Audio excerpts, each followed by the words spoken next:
vamos chamar assim, dentro do relacionamento matrimonial. Vimos primeiro a obrigação mútua do amor, e hoje vamos falar sobre a obrigação mútua da pureza e benevolência. Vamos abrir a palavra de Deus na primeira carta de Paulo aos Coríntios, capítulo 7. Primeira carta de Paulo aos Coríntios, capítulo 7, versos 2 e 3. 1 Coríntios 7, versos 2 e 3 diz assim: Mas por causa da impureza, cada um tem a sua própria esposa e cada uma o seu próprio marido.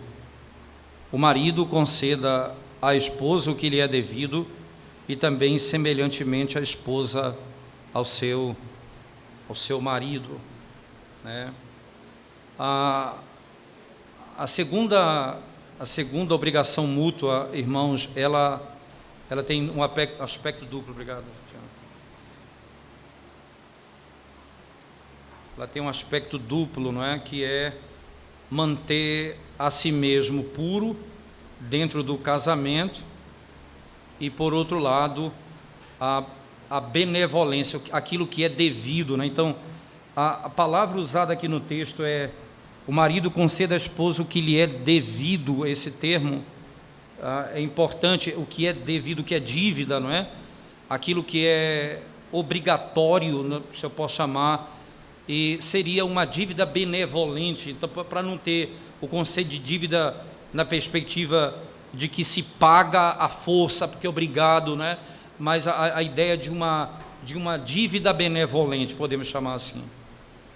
Então, essa obrigação mútua da pureza e da benevolência diz respeito, primeiro, a que eu me mantenha puro dentro do casamento, e também obrigatório, eu fui chamado para cumprir aquilo que é a chamada dívida benevolente. O que Paulo diz, irmãos, entregar a si mesmo para o seu cônjuge, não é? No texto, quando ele fala assim: cada um tem a sua própria esposa e cada um o seu próprio marido. O marido conceda à esposa o que lhe é devido, e também semelhantemente à esposa o que lhe é devido. Isso deixa claro que essa obrigação mútua, veja, não é só o marido que vai fazer, que deve, nesse caso, é a esposa também. A ordem é dada tanto para a mulher quanto para o marido. E para que isso, irmãos? Qual é a lógica disso? Por que tem de ser assim? Se você olhar no início do versículo, ele diz assim: mas por causa da impureza. Veja que coisa interessante. Por causa da impureza. A razão que você deve praticar dessa maneira é para evitar a fornicação. Para evitar a fornicação, cada homem tem a sua própria esposa e cada mulher tem o seu próprio marido. Que o marido dê à esposa o que lhe é próprio, o que lhe é devido, e a esposa aquilo o que é devido ao marido. E Paulo vai nos alertar contra a forma pecaminosa da conduta sexual, irmãos. A forma pecaminosa da conduta sexual, que é literalmente, não é, viver uma vida de solteiro de impureza sexual, não é? Ou dentro do casamento uma vida de impureza sexual. A forma de lutar contra a impureza é o casamento, é que o texto está dizendo. É literalmente o casamento. O casamento, ele não me livra do pecado sexual, mas ele é a fórmula que Deus estabeleceu para que eu possa fugir da impureza, é o que a Escritura diz. Eu digo isso porque senão ninguém casado adulterava, não é esse o ponto. Você pode adulterar em qualquer circunstância dentro do casamento. O ponto é que, como parte desse processo, é necessário que ambos conheçam o seu papel e cumpram o seu papel dentro do matrimônio para fugir da impureza, né? Cada um deve ao outro. Você sabe que lá na primeira carta de Paulo aos Tessalonicenses, no capítulo 4, Paulo, obviamente, ele está tratando de um outro tópico, não é? Mas vale a pena mencionar a maneira como ele estabelece as informações aqui. 1 Tessalonicenses, capítulo 4, versículo 3 e 4 diz assim: pois esta é a vontade de Deus, a vossa santificação, que vos abstenhais da prostituição, vos abstenhais da impureza. Não é cada um, como é, ele está dando uma ordem aqui, tanto para solteiros como para casados. Como é que o solteiro, não é, ele lida com isso? Não é o nosso tópico agora. Nosso tópico agora é como os casados lidam com a impureza sexual. Ele diz lá em Corinto, cada um dando aquilo que é devido ao outro. Esse é o princípio da Escritura. Esse conselho é para casais nesse contexto aqui particularmente. Então é importante nós entendermos como que essa segunda obrigação ela está relacionada à primeira. Qual é a primeira, irmãos? Nós devemos amar uns aos outros. Então há uma obrigação mútua do amor. Então, como o fundamento, vamos chamar como obrigação fundamental, o amor é aquilo que vai amarrar, não é, o casal completamente. O amor é o que vai unir o casamento. A pureza, ela caracteriza o comportamento que flui dessa afeição estabelecida e equilibrada. O amor, ele não é a paixão, o amor é o sentimento, é melhor, ele é a afeição que está estabelecida, equilibrada, que está adequada, não é um fogo que dura algum tempo, mas é algo que perdura. A pureza do marido e da esposa, ela se prova, ela se manifesta de um coração que ama inteiramente, porque os corpos vão ser mantidos puros da poluição. Ninguém é permitido entrar ou se colocar entre marido e a mulher. Ninguém é permitido, ninguém tem autorização para entrar na relação entre marido e mulher. Eu digo um terceiro nesse processo. Porque livremente a mulher se dá ao marido e o marido à esposa. O casamento ele foi estabelecido por Deus, né, para que conceda a cada um uma alegria mútua no outro, de acordo com as necessidades requeridas, para que haja alegria no outro. O amor mútuo, entretanto, ele fundamenta tanto a pureza do casamento, né, e ao mesmo tempo a dívida benevolente. Ele fundamenta um e o outro. Dentro do matrimônio, é necessário que você se entregue um ao outro.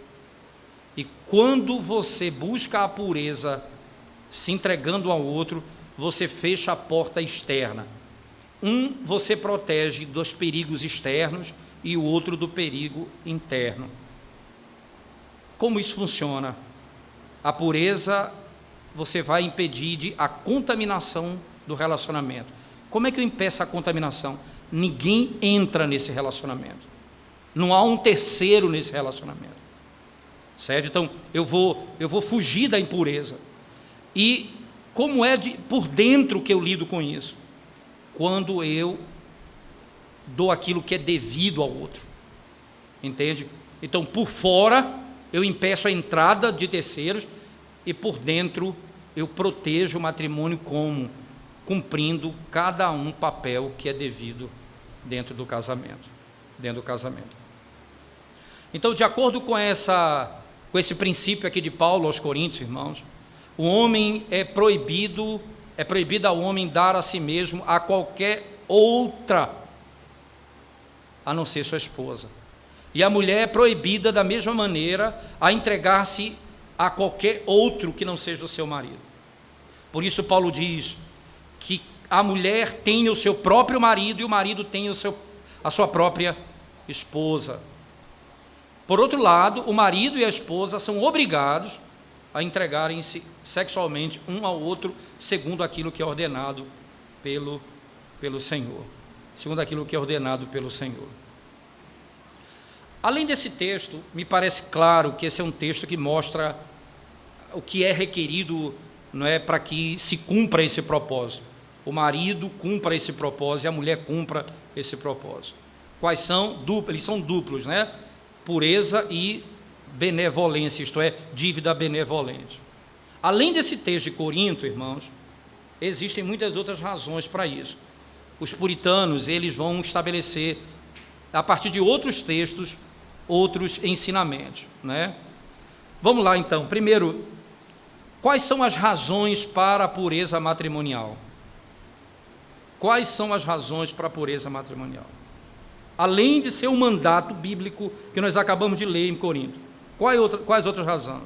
Outras razões. Primeiro, essa obrigação flui do pacto matrimonial. Essa obrigação flui do pacto matrimonial.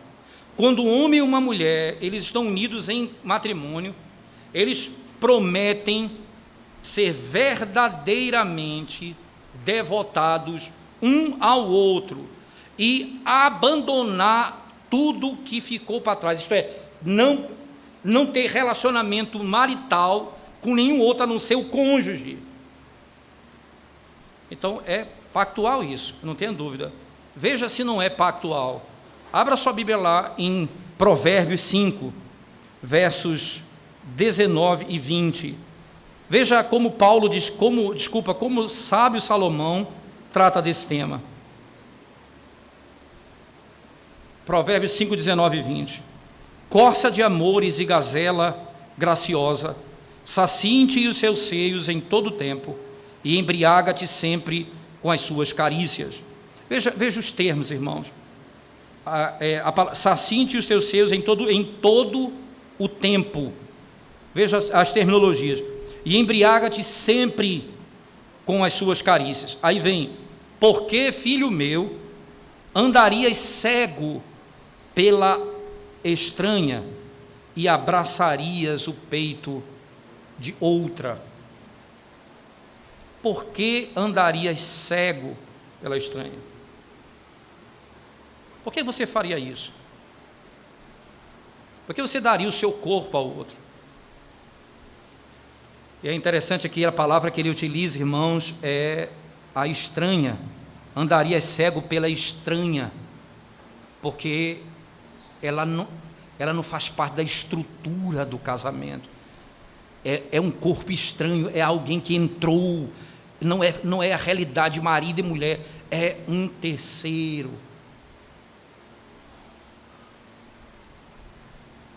Esse pacto obriga o marido e a mulher a preservar a pureza matrimonial enquanto permanecemos casados. É o que a palavra ordena. É o que a Escritura ordena.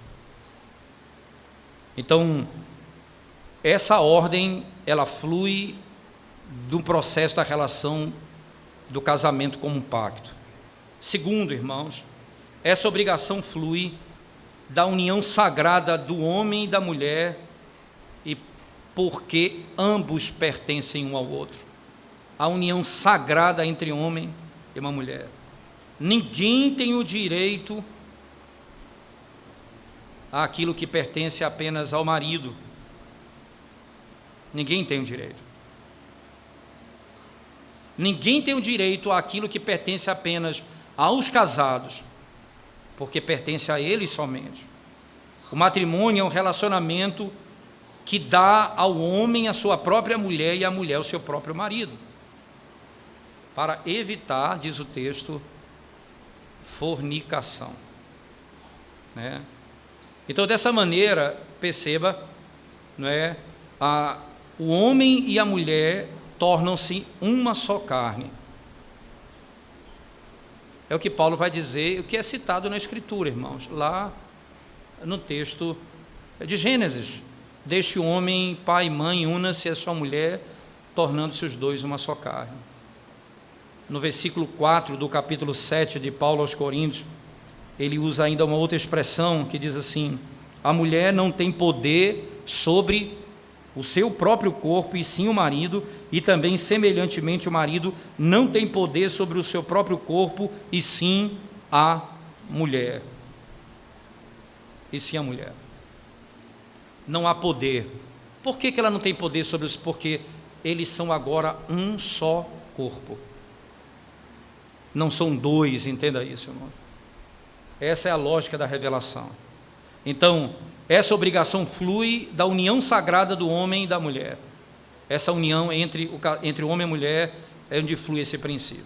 Terceiro, essa obrigação também, nessa obrigação, ela flui da instituição original do matrimônio. Gênesis 2, 24 diz assim: Deus apontou um homem para uma mulher. Em outras palavras, Deus escolheu o homem para a mulher e a mulher para o homem. Então Deus intencionou que tivesse uma esposa e um marido. Se a intenção dele fosse outra, irmãos, ele daria mais do que uma mulher para Adão. Se Deus não tivesse intencionado uma mulher para o marido, ela teria dado muitas mulheres para o marido, ou muitos maridos para a mesma mulher. Essa ordenança foi corrompida na igreja do Antigo Testamento por meio da poligamia. Mas a sua instituição original, ela não é assim. Perceba que isso é confirmado lá em Mateus 19. Abra sua Bíblia comigo, Mateus 19, verso 8. Veja as palavras de Cristo nesse contexto aqui. Mateus 19, verso 8.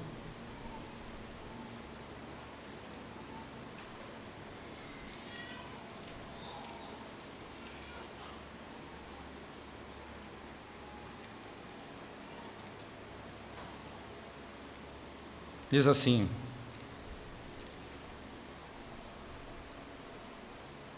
Respondeu-lhe Jesus: Por causa da dureza do vosso coração é que Moisés vos permitiu repudiar a vossa mulher. Entretanto, não foi assim desde o princípio. Então Jesus está dizendo, não foi isso intencionado desde o princípio. Isso é por causa do pecado. Um homem está unido a uma mulher, o marido a sua esposa. Quarta, a fidelidade nessa obrigação, ela pode cobrir muitos defeitos. A fidelidade nessa obrigação pode cobrir muitos outros defeitos. Um homem pode encontrar fraqueza na sua esposa, mas se ela é fiel a ele, ele é capaz de passar por cima dos seus defeitos. Uma mulher pode encontrar muitas fragilidades no seu marido, mas a sua devoção singular a ela vai cegá-la, e ela vai ter afeição por ele, a ponto dela não levar em consideração os outros defeitos dele. A pureza é, entretanto, para ser mantida por causa da sua habilidade de cegar uma pessoa para qualquer imperfeição e enfermidade que ela possa encontrar no cônjuge. Como um pecado, como a fidelidade no relacionamento cobre tantos outros defeitos. Tantos outros defeitos. Quinto, a infidelidade nesta tarefa ou nessa obrigação é mortal. O pacto matrimonial,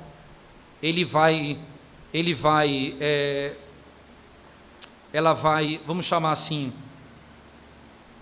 ela vai unir e amarrar os cônjuges a um relacionamento exclusivo e puro. A infidelidade nessa obrigação é mortal. É melhor, irmãos, não ter esposa ou marido do que ter um adúltero. É melhor viver solteiro do que casar com um adúltero.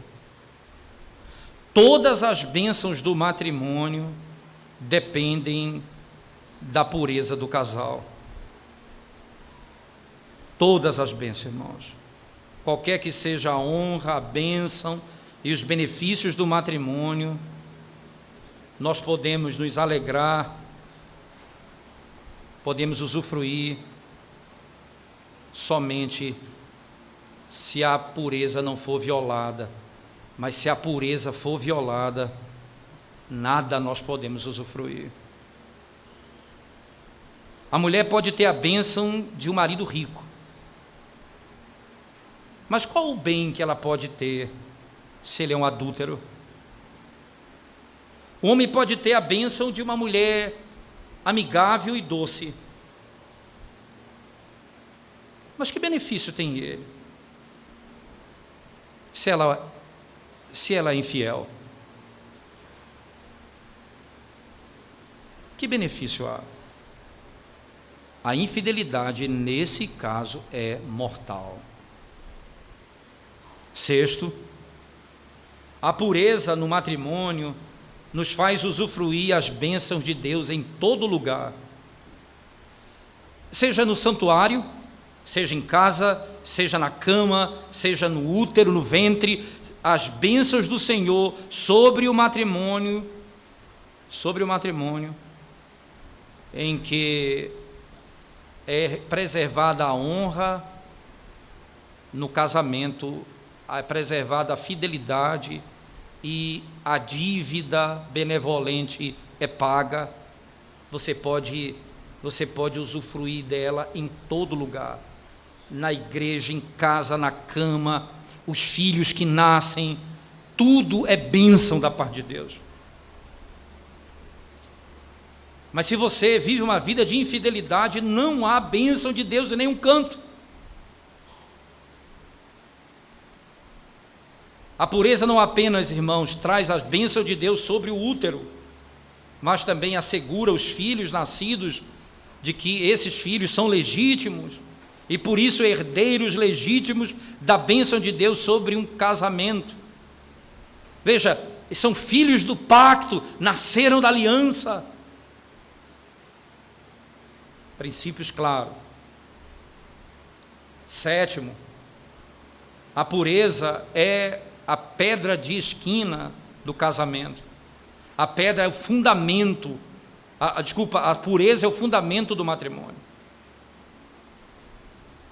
Um cônjuge, um casamento, irmãos, puro, né?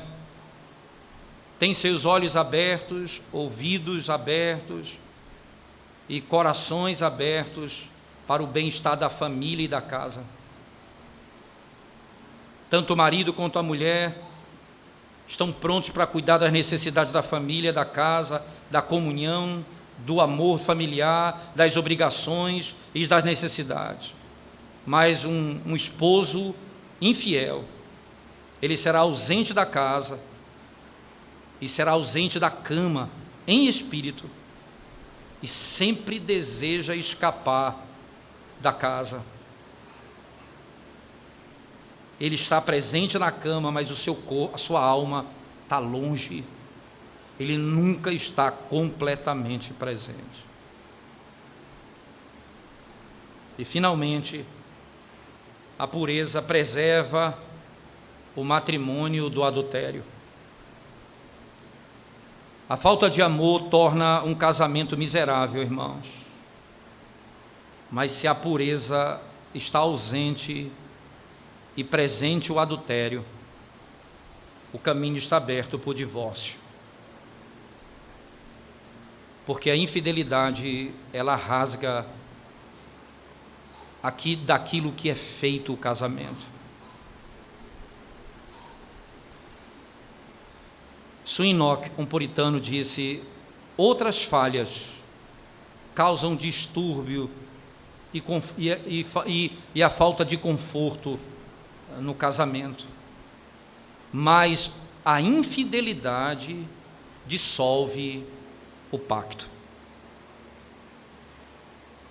Outras falhas causam distúrbio, muitos problemas, mas a infidelidade dissolve a aliança.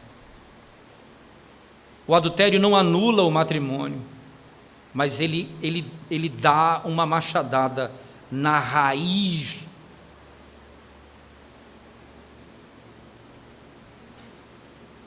e de lá dificilmente será produzido bons frutos. Adultério é tão contrário à união matrimonial, diz Richard Baxter, né, que embora o adultério não dissolva o vínculo, nem anule o matrimônio, entretanto, ele desobriga a parte inocente de viver com a culpada.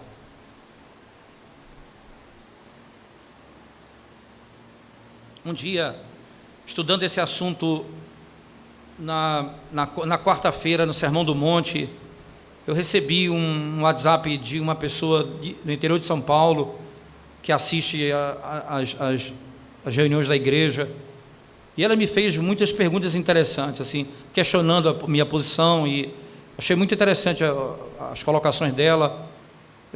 Eu pensei uns 2 dias para respondê-la, porque realmente as colocações foram bem interessantes. E ela dizendo assim, que não entende por que o divórcio, que o adultério pode dissolver o matrimônio, se Deus nos manda perdoar 70 vezes 7, acaso esse é um pecado que não tem perdão? Não é só o pecado contra o Espírito Santo que não tem perdão? Por que esse pecado não pode ser perdoado? E aí isso me fez meditar e até apurar alguns conceitos que eu tinha, mas não tinham tão claros na minha mente.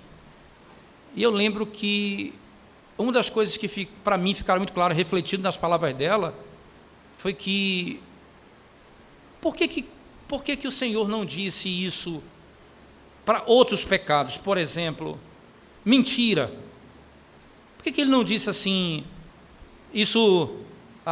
veja, se você separar e casar com outra, a não ser por relação sexual ilícita, por que Ele só coloca relação sexual ilícita? Por que Ele não colocou mentira? Por que Ele não colocou briga? Por que Ele não colocou falta de paz? Por que Ele não colocou isso? Por que Ele aplicou apenas esse conceito?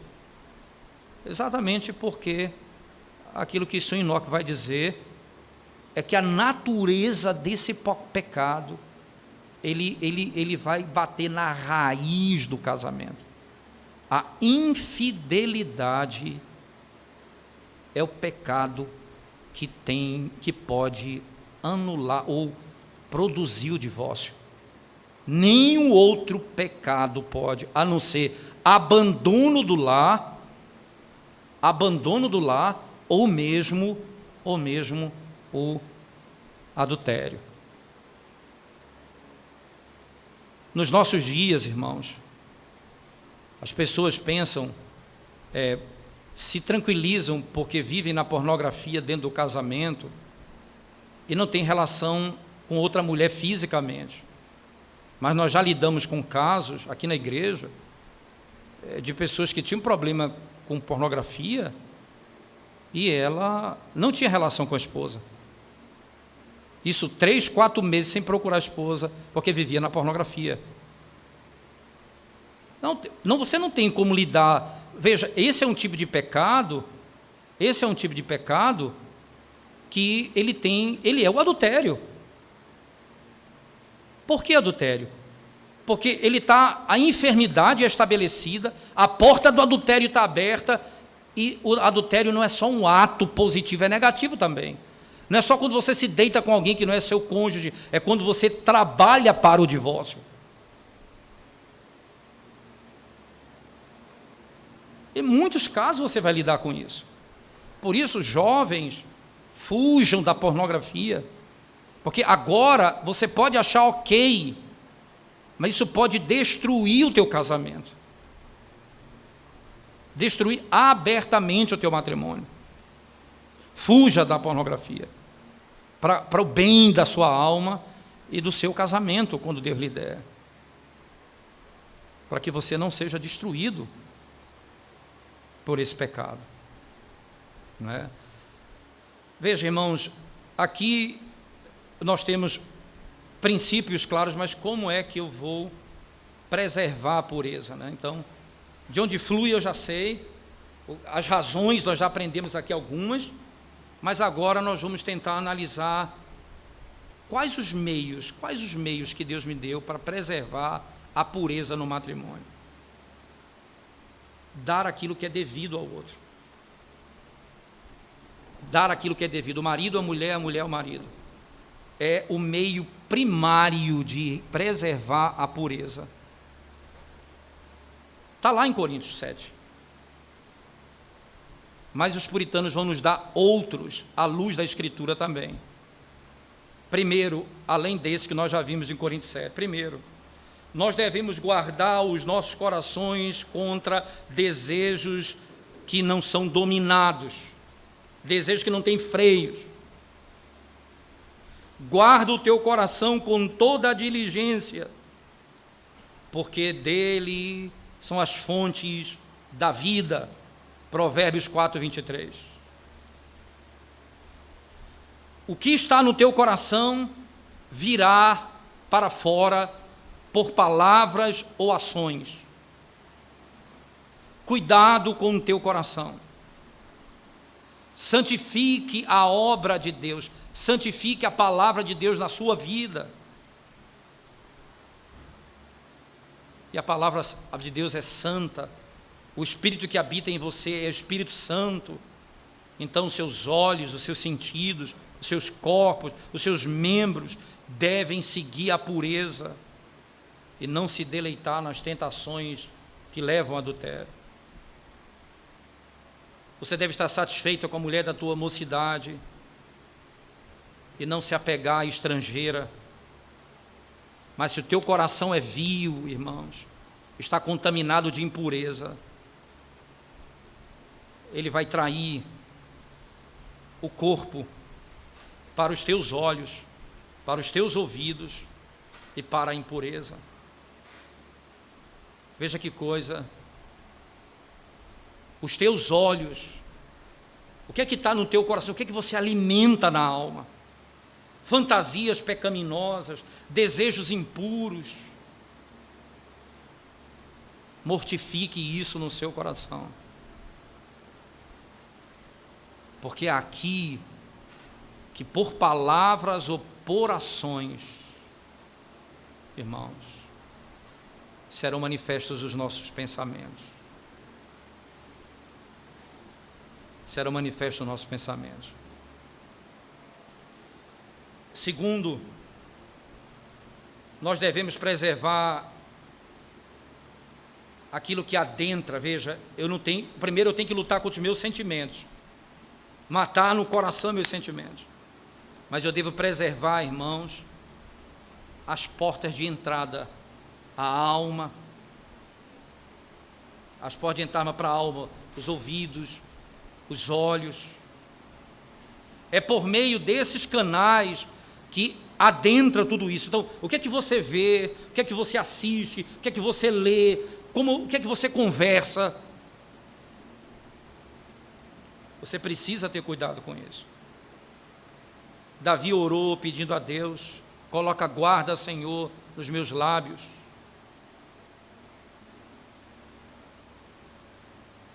Mantenha meus lábios, Senhor Deus. Palavras pecaminosas, elas estão tão rapidamente elas escapam dos nossos corações. E eu preciso ter cuidado com aquilo que entra, com o que está do meu coração. Eu preciso me proteger. Irmãos, os filmes, as séries, tanta coisa que a gente assiste de impureza, que enche o nosso coração daquilo que é vil. Daquilo que é vil. Muitos cristãos confessam que eles lutam com a luxúria mesmo. Eles sabem quão pecaminoso e ofensivo a Deus é, e eles tentam infinitas vezes formas de vencer aquilo ali. Às vezes eles incluem leitura de livros edificantes, eles vão buscar conselho com pessoas mais maduras, e às vezes eles se sentem sem poder contra os pensamentos ímpios.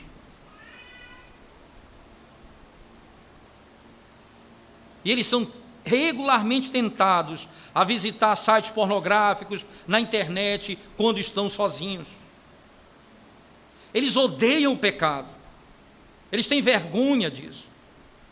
eles oram a Deus, mas porque eles parecem perder a batalha com tanta frequência, eles começam a questionar a própria salvação e começam a duvidar se até são perdoados de tanta luta contínua contra aquele pecado. Tiago 3,10, Tiago diz assim: meus irmãos, essas coisas não eram para ser assim. Quantas pessoas que lutam contra isso, irmãos, já pararam para pensar? Eu já parei de convidar a imoralidade para o meu coração através dos olhos e dos ouvidos? Eu já parei.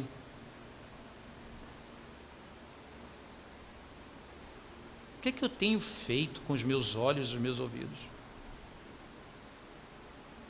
Eu tenho lutado, mas eu não fechei os meus olhos e os meus ouvidos para o mundo.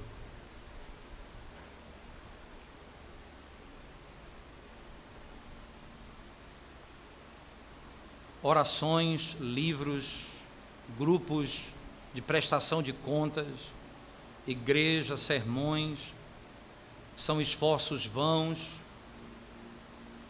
para a pureza e para a santidade, enquanto nós entretemos a nós mesmos com a imundície oferecida a nós nos livros, nas telas, na internet. Enquanto nós gastamos tempo com isso, tudo isso é vão. Cuidado, irmãos. Cuidado para que não sejamos destruídos, porque buscamos talvez vencer o pecado, mas não fechamos as entradas dele, e temos feito dos nossos ouvidos e olhos as entradas mais iníquas daquilo que desonra a Deus. Para sermos verdadeiramente puros, nós devemos viver a vida de santidade, ser consagrados a Deus como um sacerdote santo, ser cheio do seu Espírito Santo. Nós devemos a todo custo colocar guarda diante dos nossos olhos, dos nossos ouvidos. Devemos cuidar disso.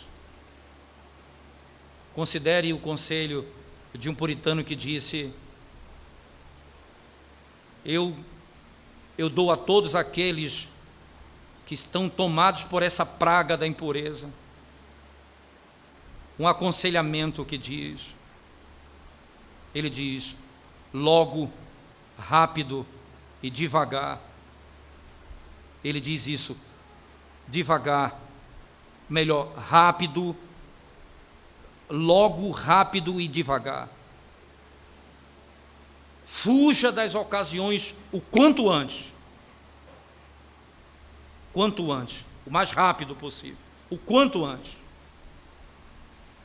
O mais rápido que você puder, retorne ao caminho de santidade e devagar, quanto possível, continue caminhando em santidade.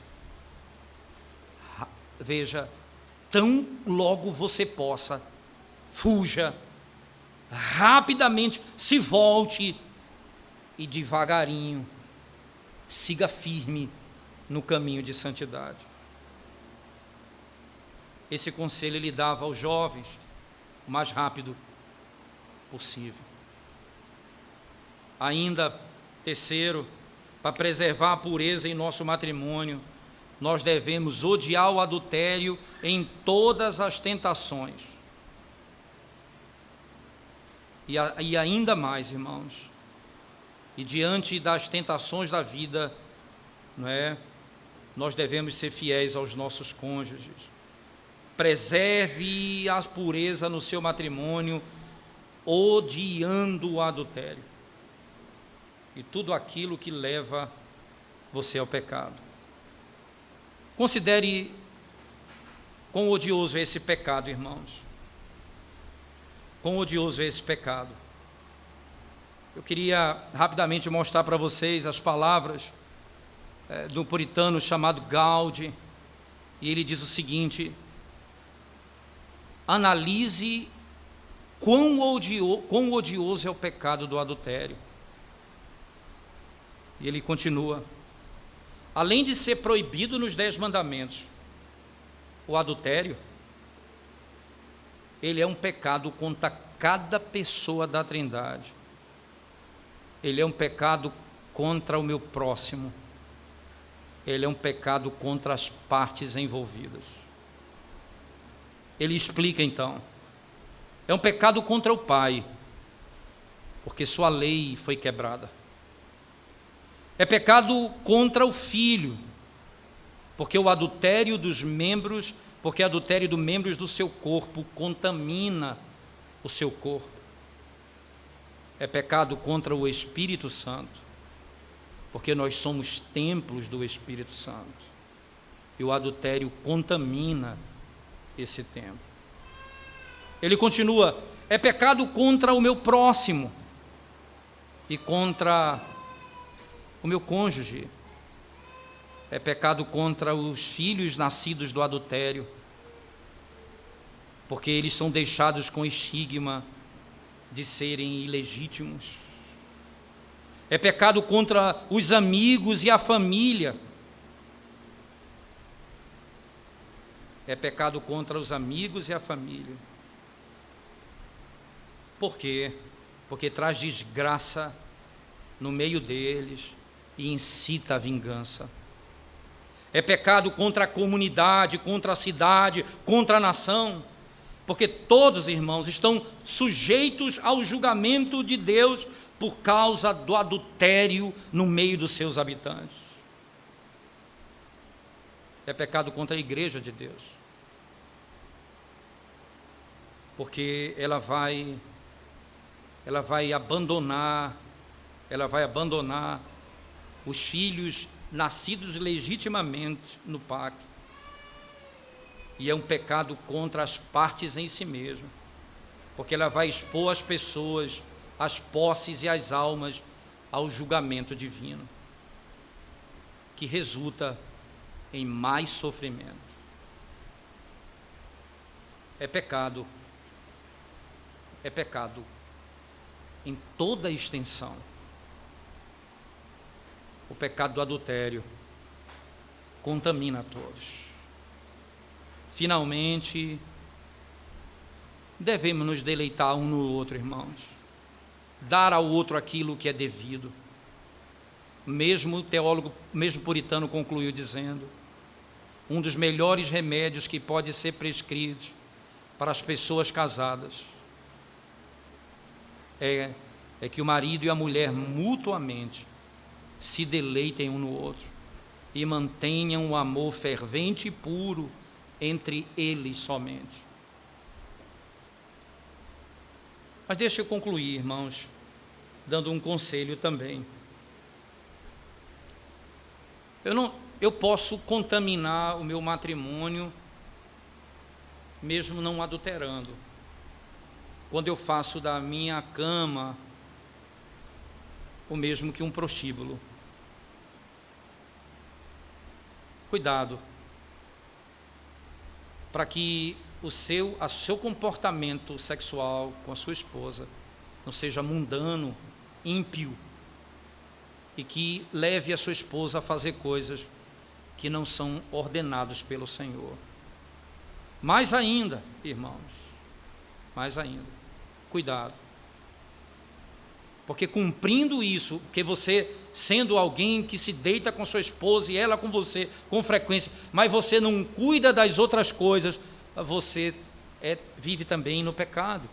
Você precisa ser equilibrado nisso também, para que você não seja simplesmente alguém que só pensa em sexo e que as outras coisas você não serve, você não trabalha, você não cuida da sua família, você não ama os seus filhos, você não educa a sua casa, você não ama o Senhor, você não conduz a sua família à casa de Deus.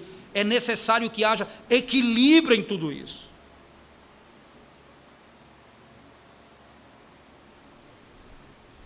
O puritano chamado Waltley disse: o principal meio de viver puramente nesse estado é usufruir moderadamente e de modo santo um do outro.